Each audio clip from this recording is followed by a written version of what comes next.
And it is, and there are some lovely yellow irises. This was a especially good place for frogs because when they laid their spawn in some of the smaller puddles and parts of the stream, they just dried up. But usually we got the frogs off from the tadpoles here. That's wonderful. I'm glad it's still here.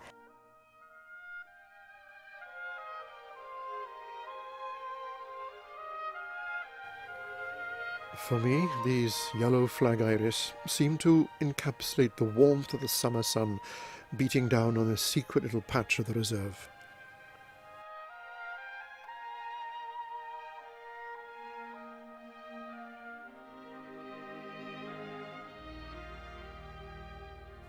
Here we have a shiny bronze leaf beetle sitting on a rosebay willow herb at the side of a veritable sea of rosebay, which is coming up in a clearing of the forest.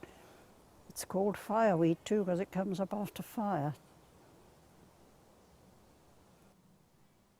Looking at this great expanse of trees all around me reminds me of the occasion when we actually finally bought the reserve from the Forestry Commission, and David Attenborough came down to plant a ceremonial tree, and we all stood round and cheered and said, "This is wonderful." But I don't know that anybody knows which tree it was. I'm sure it must have been marked with a plaque on the trunk, but there are so many trees, and aren't we fortunate to have them all? Mary, you should have asked me. This is the beech tree that Sir David Attenborough planted in 1985. And look how tall it is now, 25 years on.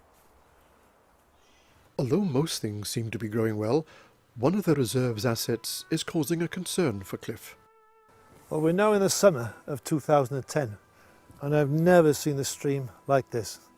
Since I've been involved, 1985, 25 years, I've never seen the stream dried up like this, which is not good.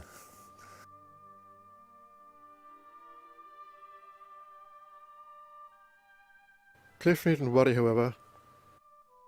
Autumn is on its way.